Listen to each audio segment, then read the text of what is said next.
doing today at 10 o'clock. What's that all about? What's the subject going to be about? Well, it's going to be about the hundreds, but it was better documented in the mid to late 1800s. Okay. And there were groups of fishermen that was what they did.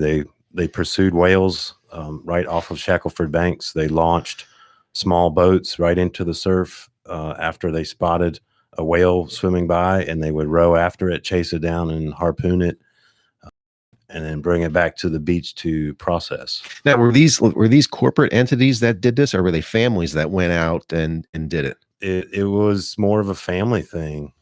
Some of the crews were recorded as red oar crews, and I think I came across somewhere that said that, well, the oars that they used on the rowboat were just, and I was like, I think there's something more to it, because there were several captains that their son part of the crew, and I thought, well, maybe their oars were painted red, but I think they were called a red oar crew because they were family, and red like blood, family blood. Sure. But it was all just from the communities that existed right there on Shackleford banks, and those were the guys that were going out to do this. So once they harpooned the whale and they had it under control, so to speak, and they brought it back to shore, what would they do with it? Well, they would try to get it on the beach as they could. So they'd hope for a good high tide, and they'd bring it back and actually pull it up onto the beach and anchor it there, so that a subsequent high tide would not pull it back out to the ocean. It would sit there for several days as they began the process of removing the blubber. It was the blubber that they were after, and the oil that was contained within the blubber that would have to be rendered out. Now, there was another product for some of the particular whales that they caught, known as baleen, which are the mouth plates of the whale that hang down from the roof of the mouth and filter out the small little fish and shrimp and other sea life that they eat. And those baleen plates would range in length from 2 to 6 feet. A very flexible material, much like the same maybe as our fingernails, but a lot longer, a lot bigger. And it was like the early version of our modern plastics. Flexible yet very durable, and could be used for many, many, many products. Wow. And then the blubber that they would they boil, how would they extract the oil from the blubber? Just like that, boil it down. They boil it down through a heat process. Yep. So a lot of times before they even got the whale back to the beach, other members of the community, the women and even the children, would be out on the beach setting up what they called was the try-works, or the try-pots. These were big black kettles that they got fires going underneath, and started heating them up and cutting up the blubber once the whale was brought back, and throw it into the pots, and they would basically boil down, and the oil would come out of the blubber that way. They'd skim the oil out, make some barrels, roll the barrels down the beach, and sail them over to Beaufort or even Morehead City. And sometimes the oil might even been shipped to New Bern and even Portsmouth, a little farther up the coast. So they used the oil as a commodity. They sold it as a commodity, and they would live off of that. I mean, that's what they can make enough money as a family to live off the oil extracted from whales, from whale hunting. Well, no, not necessarily, because the whaling was seasonal, typically December through early May. So this time of year, they probably would have been wrapping up the whaling activities off the island. The particular whales that they pursued were right whales, the North Atlantic right whale, and they tend to come by the coast real close as they're migrating back north. But it's only a certain time of year. So the rest of the year, they would supplement their income with just some general fishing practices of other species of fish, maybe mullet, maybe even hayden, something like that.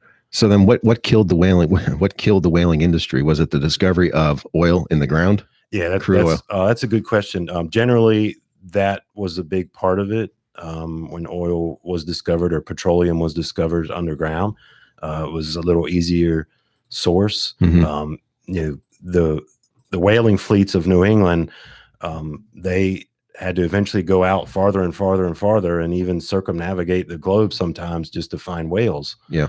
Because when you get really good at harvesting something or killing something, you know sometimes you can deplete that resource. Yeah, and they probably did that. They did. Yeah. And so that could have been part of the end of the whale fishery. Now, here locally, when we talk about Shackleford Banks, you know, a lot of people say, well, it was the big storms of the late 1800s that forced everyone to move off of Shackleford.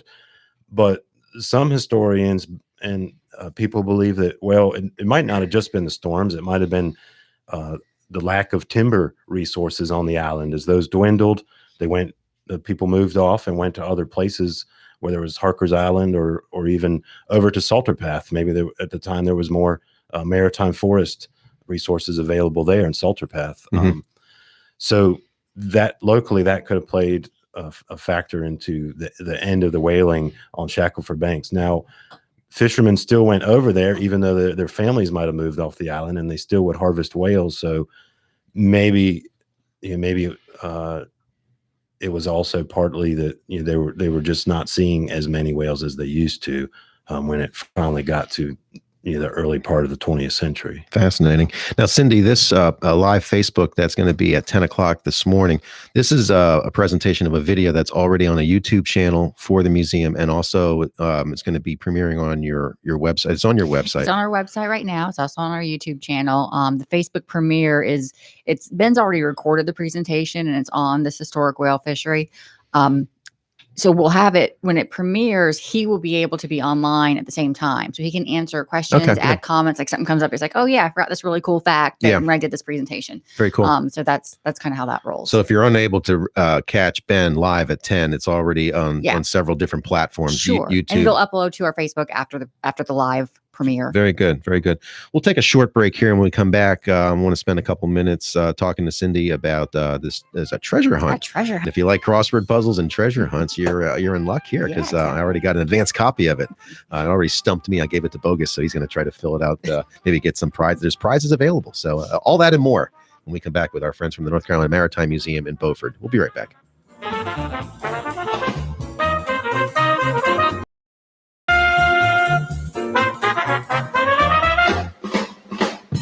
See dealer for details. Hello, folks. Once again, it's Mike coming to you from Trent Cadillac Buick GMC in Newbern. And last month was a fantastic tire month for us, but now the manufacturer is taking away all the incentives. However, we're going to beat anybody's tire fight. It's guaranteed. People ask me how we do it. I don't care if we lose money once in a while on a set of tires. We want to get you in the dealership and make you experience the difference at Trent Cadillac Buick GMC. And also, I want you to know that our service department has 543% of GM's required training, and many dealerships are struggling just to get what they require. We have more world-class technicians than anybody in Eastern North Carolina. We are dedicated to train. Most dealerships think it's too expensive, but we know in the long run, it makes the customer happy, us more efficient. Come see us at Trent Cadillac Buick GMC in Newbern, where our people give you the edge. And the service department is open on Saturdays, and check out deals online at Trent.com. For 95 years, Saya LTL Freight has hit the road to deliver the goods that keep businesses and communities moving.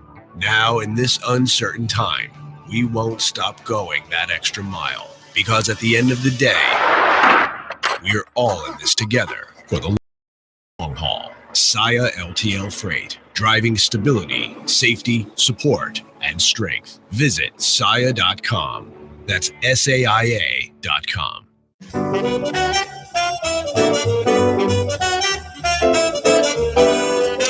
Welcome back to Coastal Daybreak. We're talking with Cindy Brown, the Public Information Officer for the North Carolina Maritime Museum in Beaufort, and also the Associate Curator, Ben Wonderly. And Cindy, you're talking about a new little weekly treasure hunt. Yeah. Open to anybody. What is that all about?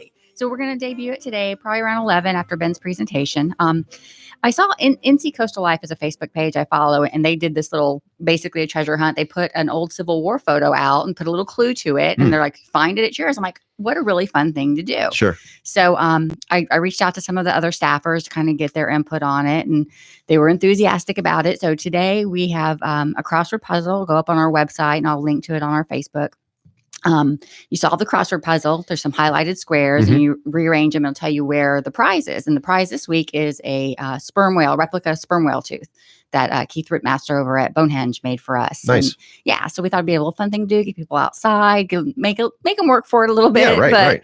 But we're going to try to do this weekly on Mondays. We'll try to go live with it. If it proves to be popular, we'll add a second day. How many prizes for each puzzle? Just one? We're starting with one because how many can you put out? And they're all going to be in public places and visible. You don't have to dig or anything. So somebody theoretically could walk by and see it and take it. So we can't just put a pile out. But again, if it's popular, maybe I'll put another one out this week if the first one's found quickly, for somebody else to come along later. So that's cool. So the it's puzzle kind of up in there. And where can people access the puzzle? Our website, ncmaritimemuseumbeaufort.com. Like I said, it'll go live about 11. It's not up there yet. And then I'll put the link also on like our Facebook page and probably something on our Instagram. What's one of the clues in the puzzle? Well, Ben gave some of them actually when he spoke here. So one would be like what weapon was used when they would go get the whales. What were some of the products that were the whales were sought for? So then it's kind of like a jumbo puzzle where certain select letters are then used to find the clue around exactly. town. And it's like an anagram there, so you have to mix those letters up to find where the location is. And hopefully people can figure it out. They'll have fun with that. I saw an advanced copy of the puzzle. Trust me, it's not New York Times length and content there. No, so I made it, so it's clearly not. It's and I think it'll be a lot of fun for people who love crossword puzzles, me being one of them. I hope so. We're trying to have fun and get people outside, the things you can actually still do right now. So now you're going to find, Cindy, that people are going to love this and you're going to be forever having to make another crossword puzzle. Oh, I'd love to do it. Yeah. So you're a wordsmith. I love puzzles. You're a wordsmith. Yeah. So that's a great idea. And there's lots to enjoy virtually with the North Carolina Maritime Museum. We got about 30 seconds left here. Online programs. Absolutely. How are they going? Just ncmaritimemuseum.com. Click on the museum at home tab, and all our programs, puzzles, and worksheets, activity sheets are all available there. Very good. Great learning source, great resource. And this is probably one of the silver linings in this whole pandemic that will probably remain after we're past COVID-19. The museum someday, soon, hopefully, will be back open and free to the public as always. They'll have social distancing measures in place, I'm sure, when they reopen, hopefully sooner rather than later. And the plans are already in place. So just stay tuned. Keep checking in with their website and keep listening to this segment each Monday here on Coastal Daybreak. Thank you all for coming in. Thanks, Mike. All right.